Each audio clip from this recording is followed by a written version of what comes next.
Três ministros do Supremo Tribunal Federal votam para manter ministro Edson Fachin como relator do acordo de delação premiada da JBS. Julgamento deve continuar amanhã. E você vai ver também. Ministro Ricardo Lewandowski decide levar a plenário novo pedido de liberdade do ex-deputado Rocha Loures, flagrado com uma mala com R$500 mil, que seria propina da JBS. Liminar do ministro Luiz Roberto Barroso determina que projeto de lei sobre regularização fundiária retorne à Câmara dos Deputados. Tribunal de Justiça do Rio Grande do Sul condena bioquímico a 54 anos de prisão pelo assassinato da esposa e do filho. Sindicato de Transportes de Goiânia é condenado a pagar multa de R$50 mil por descumprimento de decisão judicial que proibia greve. Justiça da França confirma a condenação do deputado federal Paulo Maluf e outras duas pessoas por lavagem de dinheiro. Essas e outras notícias agora no Jornal da Justiça.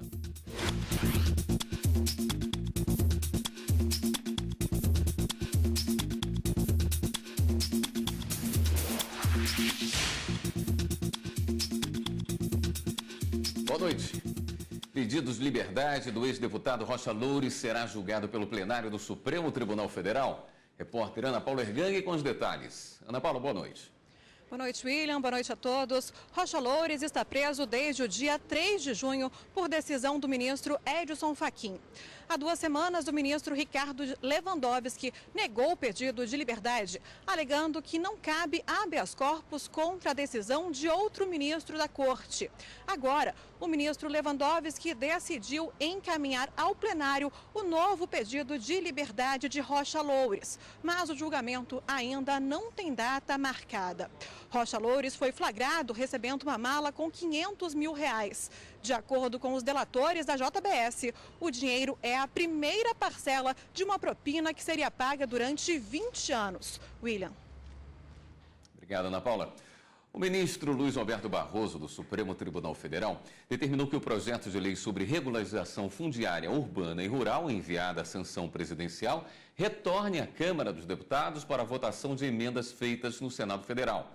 A ação foi ajuizada por um grupo de parlamentares do PT contra ato do presidente do Senado, Eunício Oliveira, que teria colocado em votação emendas que alteram o mérito do projeto de lei. Na decisão, o relator levou em consideração o artigo 65 da Constituição Federal, segundo o qual o projeto de lei de conversão de medida provisória iniciado na Câmara dos Deputados e emendado pelo Senado Federal deve retornar à apreciação da Câmara.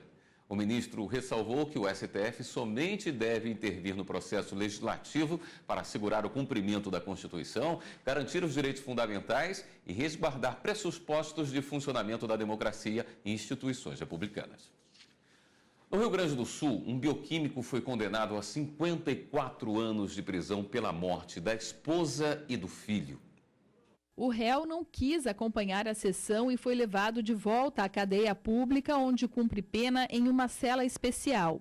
Inicialmente, a defesa do acusado alegou que ele teve um surto psicótico quando cometeu o crime, apresentando o parecer de um médico particular. Mas laudos emitidos pelo Instituto Psiquiátrico Forense afastaram a hipótese de insanidade mental. Ele tem recordações, precisa de detalhes que não são compatíveis com quem está num surto psicótico. O assassinato de Márcia ocorreu antes do crime de feminicídio ser considerado um delito qualificado. Por esse motivo, não foi possível dar esse peso à causa. Mas, de acordo com a promotora Lúcia Calegari, outros puderam ser. O motivo torpe, a questão de acontecer em relações dentro do relações de coabitação. A gente tem que tomar julgamentos como esse como paradigma. Isso aqui não foi uma violência só doméstica, foi uma violência contra o filho em decorrência de uma violência contra a mulher. Tu atingiu toda uma família e toda uma estrutura familiar. Foram arroladas 5 testemunhas de acusação e 4 de defesa, além do perito. O pai da vítima, João de Carvalho Calisto, foi a segunda testemunha a ser ouvida e confirmou que a filha planejava a separação. João disse que recebeu um e-mail de Márcia apresentado na sessão pela promotoria, onde a vítima dizia que queria romper o relacionamento, mas o marido já havia ameaçado tirar a vida dela 2 vezes. Depois de 2 longos dias de julgamento, o Tribunal do Júri condenou Enio Carnetti a 54 anos e 8 meses de reclusão, inicialmente em regime fechado. 22 anos e 8 meses pela morte da esposa Márcia Calisto, de 39 anos, e 32 anos pelo homicídio do filho Mateus, de apenas 5 anos. A sentença manteve a prisão preventiva por se tratar de crimes graves e dolosos. Uma empregada doméstica conseguiu o pagamento de horas extras, mesmo antes da lei que regulamentou a ampliação dos direitos desses profissionais. A decisão é do Tribunal Superior do Trabalho. O Tribunal Regional do Trabalho de Minas Gerais manteve a sentença que negou o pedido de pagamento de horas extras feito pela empregada doméstica. De acordo com o processo, a empregada prestava serviço na casa de um dos sócios da empresa por 49 horas semanais. Com o fim do contrato, em 2015, ela entrou na Justiça pedindo o pagamento das horas excedentes. O entendimento do regional foi de que somente em 2015, quando a lei que trata dos direitos dos domésticos entrou em vigor, houve a regulamentação da jornada de trabalho. Por isso, ela não teria direito. A empregada recorreu ao Tribunal Superior do Trabalho, afirmando que a Emenda Constitucional 72 de 2013 limitou a jornada de trabalho do doméstico e poderia ser aplicada sem a necessidade de regulamentação. A emenda estabeleceu a igualdade de direitos trabalhistas entre os trabalhadores domésticos, os urbanos e rurais. A relatora na 6ª turma, ministra Kátia Magalhães Arruda, explicou que a emenda em questão é autoaplicável em relação ao limite da jornada dos domésticos. Com esse entendimento, por unanimidade, a 6ª turma entendeu que a jornada de 8 horas diárias e 44 horas semanais deve ser aplicada a partir do início da vigência da emenda em 2013. O plenário do Supremo Tribunal Federal começou a julgar nesta quarta-feira se o ministro Edson Fachin deve ser mantido na relatoria dos processos que envolvem as delações da JBS. Em questão de ordem proposta pelo governador do Mato Grosso do Sul, Reinaldo Azambuja, a defesa alegou que as acusações contra ele não têm relação com a Lava Jato e que, por isso, a relatoria do processo deveria ser sorteada entre todos os ministros da Corte e não encaminhada diretamente ao ministro Edson Fachin. Não se encontra em nenhuma linha dos anexos, em nenhum documento dos autos e em nenhum depoimento que fora prestado pelos então colaboradores, qualquer menção à conduta do governador que seja relacionada a algum fato vinculado àqueles que são objeto de apuração na Operação Lava Jato. O advogado do ex-deputado Rocha Loures também diz que nada que envolve seu cliente tem relação com a Petrobras ou com a Lava Jato. Este fato especificamente não tem nenhuma relação com os objetos da Lava Jato. O que existe de referência, que é a única possibilidade para induzir a erro até o relator, é que se refere ao CAD. Ao CAD, a uma relação no CAD que tinha um pedido para que estabelecesse um exame de uma refinaria lá de Cuiabá. Que essa refinaria era abastecida, comprada pela Petrobras. Absolutamente isento e diferente, não tem nada a ver com propina da Lava Jato. O advogado da JBS defendeu a legitimidade da homologação das delações dos empresários pelo ministro Edson Fachin. É um golpe brutal na segurança jurídica. É a frustração dessa confiança legítima que um cidadão deposita no poder público. Mas mais do que isso, é um golpe brutal no Instituto da Colaboração Premiada. Porque todos aqueles que eventualmente pensam em colaborar vão denotar ou vão perceber a fragilidade ou a relatividade do Instituto e dos pactos firmados entre o cidadão e o poder público. O Procurador-Geral da República, Rodrigo Janot, ressaltou que foram flagradas altas autoridades públicas cometendo crimes em curso. Como é que se pode recusar um acordo quando se tem conhecimento de crime em curso, sendo praticado em curso por altas autoridades da República, porque a premiação seria alta, ou seria média, ou seria baixa?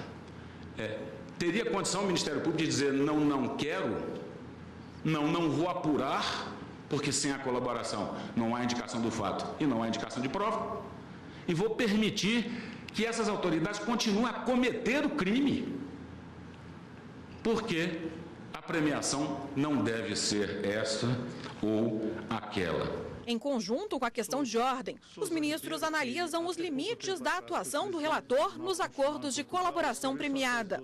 O ministro Edson Fachin entende que a homologação é de competência do relator, mas que a decisão final para avaliar o cumprimento dos termos e a eficácia do acordo é do colegiado do STF. O colaborador é, antes de tudo, um delituoso confesso. E, portanto, não se atesta a prioristicamente qualquer idoneidade nessas declarações que hão de ser verificadas. Portanto, muito menos investigar ou atestar a vericidade ou não dos fatos contidos em depoimentos prestados pelo colaborador ou das informações trazidas a respeito dos delitos por ele revelados. É evidente, assim, que a homologação judicial do acordo não pressupõe e não contém, nem pode conter, dizia então o ministro Theory, juízo algum sobre a verdade dos fatos confessados ou delatados. A colaboração é um meio e não um fim em si. Nesta corte, então, a última palavra será sempre a do colegiado, inexistindo como inexistem, no caso concreto, quaisquer óbices jurídicos, quer de índole subjetiva, quer de índole objetiva, aptos a impedir a atuação do relator, e o julgamento de mérito, de toda forma, será levado a efeito invariavelmente pelo colegiado de juízes do Supremo Tribunal Federal ao apreciar os termos e a eficácia do acordo de colaboração. O ministro disse ainda que não há irregularidades na distribuição das delações da JBS. Tendo em vista que os termos de depoimento prestados pelo delator fazem parte de um mesmo acordo de colaboração premiada, os fatos dos quais não há notícia de participação da autoridade detentora de forma prerrogativa nessa Suprema Corte, além daqueles em que não se observa qualquer relação de conexidade com as investigações ou ações penais em curso, devem ser encaminhados para tratamento adequado perante a autoridade jurisdicional competente.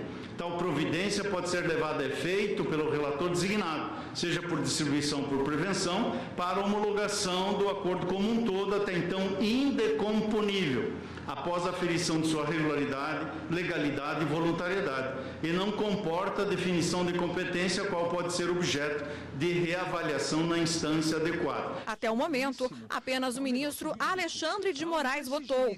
Ele entende que o ministro Fachin deve ser mantido na relatoria dos processos que envolvem as delações da JBS. Eu acompanho o voto de Sua Excelência, o ministro relator, no sentido da sua competência para homologação, mesmo que, como Vossa Excelência vem feito regularmente, no decorrer da investigação, ou se demonstre não haver forte ou nenhuma conexão, ou também na questão dos fodos, outros fodos, Vossa Excelência vem declinando de sua competência. Mas isso não retira, ao meu ver, a competência inicial por prevenção. O Procurador-Geral da República, Rodrigo Janot, ajuizou 3 ações no Supremo Tribunal Federal para questionar leis dos estados da Bahia, Amapá e Paraíba que reconhecem a vaquejada como atividade esportiva. Segundo Rodrigo Janot, apesar de sua antiguidade e importância em certas regiões do país, a prática gera tratamento cruel aos animais. A relatoria das 3 ações é do ministro Luiz Roberto Barroso. Você vai ver no próximo bloco do Jornal da Justiça. Justiça da França confirma a condenação do deputado federal Paulo Maluf e outras 2 pessoas por lavagem de dinheiro. A gente volta já já.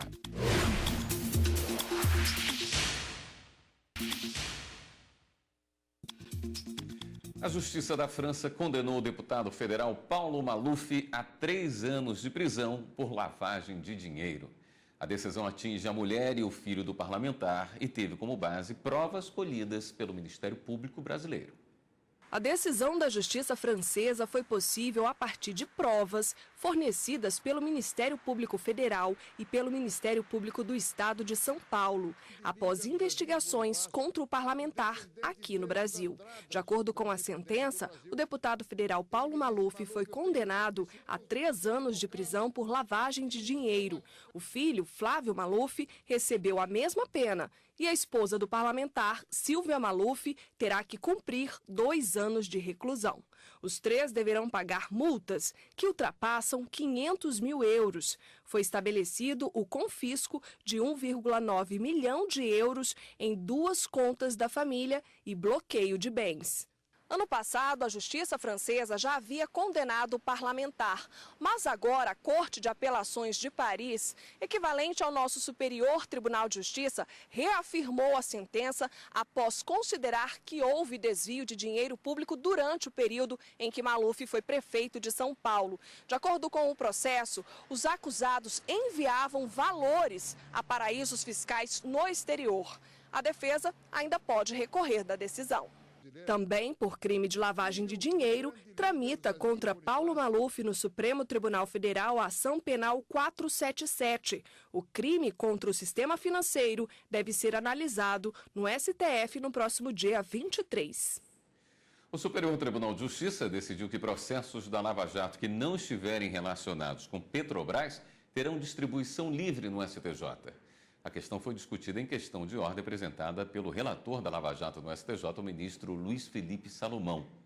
O STJ também determinou nesta quarta-feira o afastamento do conselheiro do Tribunal de Contas do Espírito Santo, José Antônio Pimentel. Ele é investigado por suposta participação em esquema de fraude de licitações. O afastamento foi solicitado pelo Ministério Público Federal para a garantia da ordem pública e conveniência da instrução criminal. O Tribunal de Justiça do Rio Grande do Sul manteve a condenação de um homem acusado de agredir a esposa após o casal ter reatado a relação. Após uma discussão, o denunciado atirou copos e uma cadeira de madeira contra o rosto da vítima. Na decisão de primeiro grau, o réu foi condenado a 3 meses de detenção em regime inicial aberto. Foi concedido o benefício da suspensão condicional da pena pelo prazo de 2 anos.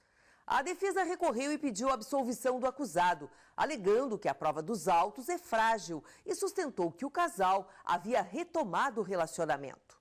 O relator da apelação, desembargador Vitor Luiz Barcelos Lima, disse que a palavra da vítima, ao confirmar em juízo ter sido agredida pelo marido embriagado, além do laudo médico, torna certa a autoria do fato e a materialidade das lesões. Tribunal Superior Eleitoral mantém cargo do prefeito de Russas, no interior do Ceará. Raimundo Weber de Araújo, prefeito de Russas, município do Ceará, foi eleito em 2016 com pouco mais de 47% dos votos, mas tomou posse no cargo por meio de uma liminar porque teve candidatura contestada pelo Ministério Público Eleitoral. Ao analisar o caso, na sessão plenária desta terça-feira, o colegiado do TSE aceitou o recurso do candidato contra a alegação de rejeição de contas apresentada pelo Ministério Público. Com a decisão, o prefeito continua no cargo. Ministros Edson Fachin e Alexandre de Moraes aplicam jurisprudência que afasta a necessidade de autorização prévia da Assembleia Legislativa para julgamento de governador. Os relatores aplicaram recente jurisprudência da Corte que afastou a necessidade da autorização para que o Superior Tribunal de Justiça possa processar chefe de Poder Executivo Estadual. As decisões se deram nas ações diretas de inconstitucionalidade ajuizadas contra dispositivos das Constituições estaduais do Amazonas e da Paraíba. Você vai ver no próximo bloco do Jornal da Justiça. Sindicato de Transportes de Goiânia condenado a pagar multa de R$50 mil por descumprimento de decisão judicial que proibia a greve. Voltamos em instantes.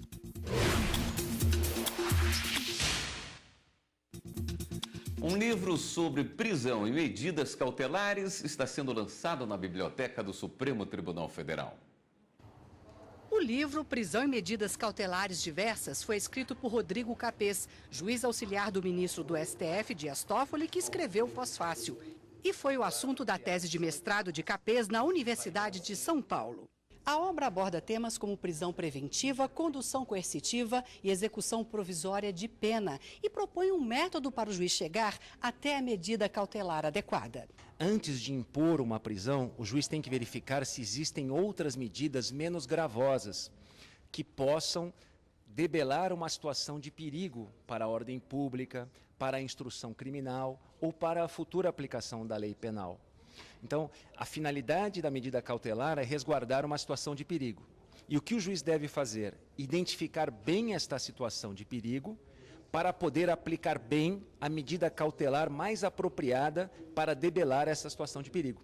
Então, o que nós propomos no livro é um método racional, lógico, que o juiz deve observar, é um caminho que ele tem que percorrer, vencendo sucessivas etapas até ele chegar à medida cautelar que seja apropriada para debelar aquela situação de perigo. O lançamento do livro na Biblioteca do Supremo reuniu autoridades do Judiciário e advogados. O promotor de justiça, Fernando Capês, lembrou que o conteúdo do livro é bastante atual. Toda hora você vê busca e apreensão, condução coercitiva, prisão provisória, prisão temporária, prisão preventiva, quebra de sigilo, autorização de interceptação telefônica. E isso hoje é a base da investigação e do processo. Diferente de 10, 15 anos atrás, quando o processo se arrastava praticamente sem nenhuma providência cautelar até a sentença final. Hoje está muito mais dinâmico e essa obra ela tem uma importância muito grande porque ela analisa a fundamentação do magistrado, a necessária fundamentação para cada uma dos despachos, das providências cautelares e, ao mesmo tempo, mostra que o poder geral de cautela do juiz tem que ser limitado pela tipicidade, ou seja, ele só tem atuação cautelar nas hipóteses previstas em lei. Nesse momento que tanto se discute prisões no Brasil, exatamente esse livro vem a colaborar, até porque surgiram novos instrumentos, como a substituição da prisão preventiva por prisão domiciliar ou as medidas cautelares diversas da prisão. E ele aborda tudo isso, esses novos institutos, com doutrina, com a jurisprudência, de tal sorte que esse livro venha a colaborar muito para todos nós, magistrados, juízes, promotores, advogados, estudantes de direito. A Justiça do Trabalho manteve condenação que impôs multa de R$50 mil ao Sindicato dos Trabalhadores de Transporte Coletivo Urbano de Goiânia por descumprimento de liminar que declarou abusiva a greve da categoria. A presidência do Tribunal Regional do Trabalho de Goiás havia concedido liminar declarando a abusividade da greve e determinando o retorno imediato dos trabalhadores às atividades, sob pena de multa diária de R$50 mil. Mas após diversas reuniões, patrões e empregados chegaram a um acordo. O Ministério Público do Trabalho do Estado goiano pediu então que a liminar fosse modificada para considerar a paralisação dos trabalhadores legítima e cancelar a multa. O TRT de Goiás homologou o acordo e extinguiu o processo com resolução de mérito. O Sindicato das Empresas, no entanto, recorreu da decisão do regional e pediu a aplicação da multa por descumprimento da decisão liminar anterior à conciliação, mas o recurso foi negado. O caso chegou ao Tribunal Superior do Trabalho. Na sessão de dissídios coletivos, o relator, ministro Maurício Godinho Delgado, citou precedentes e lembrou que a SDC entende como valores proporcionais em caso de greve quantias que variam de R$5 mil a R$20 mil e, por isso, sugeriu o valor de R$10 mil. A greve feita foi de um único dia. Esse é um ponto muito importante, porque uma greve de um único dia é uma greve que já está levando em conta os interesses da população. A ministra Maria Cristina Peduzzi abriu o voto divergente. Para a ministra, a multa fixada em R$10 mil não seria adequada. A ministra lembrou que os trabalhadores promoveram greve sem aviso prévio e que ônibus foram depredados e pessoas ficaram feridas durante a paralisação. Sob essa perspectiva, entendo que o restabelecimento do valor da multa de R$50 mil fixado no TRT é adequado e proporcional ao dano concreto. Já a ministra Kátia Magalhães Arruda acompanhou o voto do relator. Para ela, R$50 mil seria um valor muito alto para uma greve de um dia. As multas não podem ter como parâmetro desconstruir todo o capital do sindicato. Então, eu estou seguindo a jurisprudência que tem sido dominante nos valores. A ministra Maria de Assis Calcin seguiu a divergência. Nós tiraríamos toda a carga pedagógica dessa multa se nós diminuíssemos por um valor muito pequeno. Dessa forma, por maioria, ficou decidido que o Sindicato Intermunicipal dos Trabalhadores no Transporte Coletivo Urbano de Goiânia e Região Metropolitana, Sindicoletivo, deve pagar multa de R$50 mil por descumprimento da liminar que declarou a greve abusiva. Um seminário no STJ discutiu a importância do diálogo entre o judiciário e o mercado imobiliário. O mercado imobiliário está em constante transformação. Por conta disso, vários problemas que afetam as incorporações imobiliárias no Brasil acabam chegando ao judiciário. E para contribuir com a solução desses conflitos, o Superior Tribunal de Justiça promoveu o seminário Incorporação Imobiliária na Perspectiva do STJ. Demonstra a preocupação que tem o Tribunal da Cidadania conjuntamente com os advogados que militam na área. É a segurança jurídica, a segurança das decisões, em busca de sedimentar o crescimento econômico, social e político do país. Cerca de 500 pessoas, entre ministros do tribunal, servidores, advogados, profissionais e representantes de órgãos ligados ao mercado imobiliário, participaram do evento. O estabelecimento de um encontro como esse hoje, iniciativa do Superior Tribunal de Justiça, que tem a responsabilidade de uniformizar no país a garantia e a segurança de um avanço no segmento tão importante. Responsabilidade civil do construtor, incorporação imobiliária no cenário atual, distrato nos negócios, foram alguns dos temas dos painéis. Isso é que é o papel do seminário, e eu acredito que em vários segmentos já temos feito isso, e é um ponto relevante para nós aprendermos um pouco, conhecermos um pouco, refletirmos um pouco. Esse ponto é importante. Quase 200 milhões de smartphones estão em uso no Brasil. Ainda neste ano, vai ter mais de um por habitante. É o que mostra a estimativa da Fundação Getúlio Vargas. O programa Academia dessa semana apresenta a tese da doutora Simone Schulze. Ela vai falar sobre as políticas públicas de incentivo à tecnologia. É sexta-feira, às 9 horas da manhã.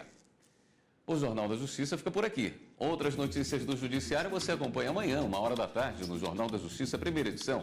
Uma boa noite para você e continue aqui na TV Justiça.